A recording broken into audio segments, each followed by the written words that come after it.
Саламатсыздар ма?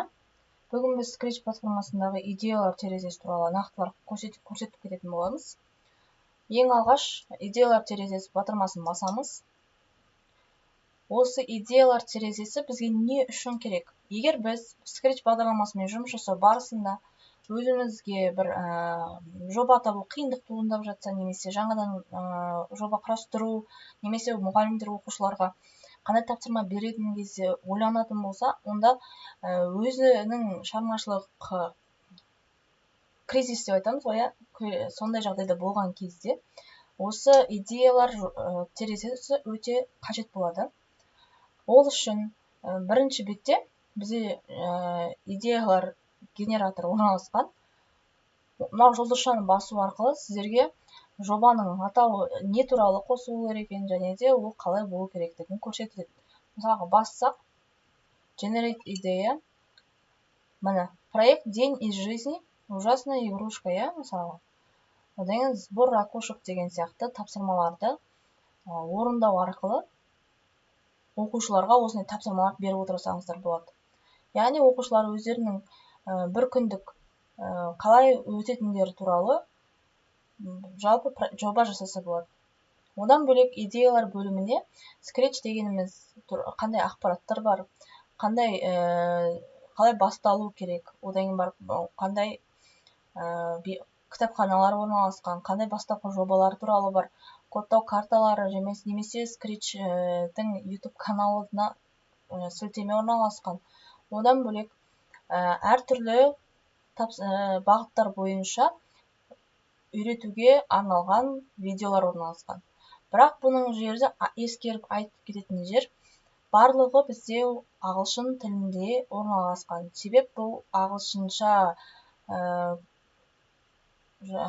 жасалынған ағылшындардың шығарған программасы болғандықтан, қазақша немесе орысша видеолардың, үйретуші видеолардың саны аз.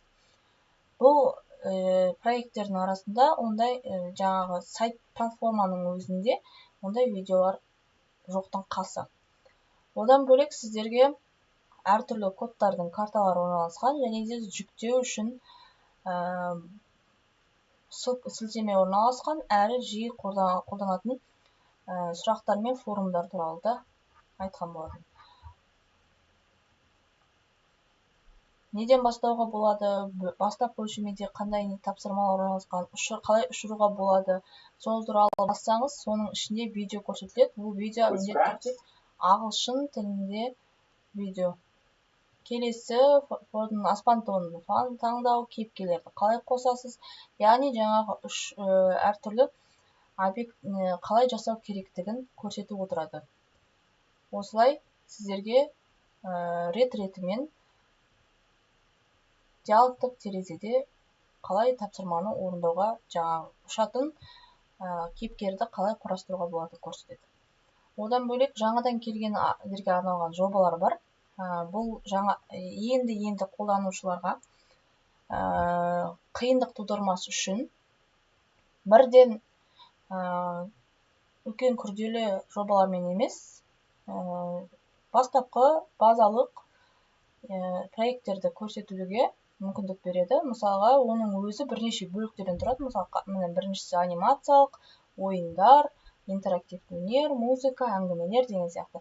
Ары қарай кете береді. Surprise Me деген батырманы бассаңыздар, осы бағыттар бойынша кез келген біреу туралы айтылады. Менде қазір нұсқаулар орналасқан, барлығы ағылшын тілінде. Бұның бәрін сіздер өздеріңіз аударып алсаңыздар да болады. Мышканың оң жағы перевести деп арқылы мына тапсырманы осылай орындасақ.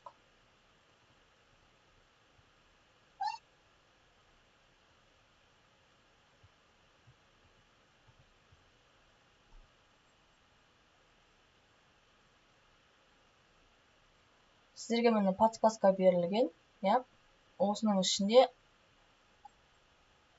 мысық керекті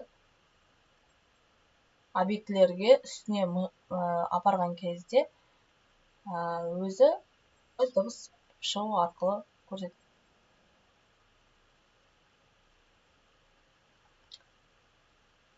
осымен идеялар терезесі туралы видео шолу аяқталды.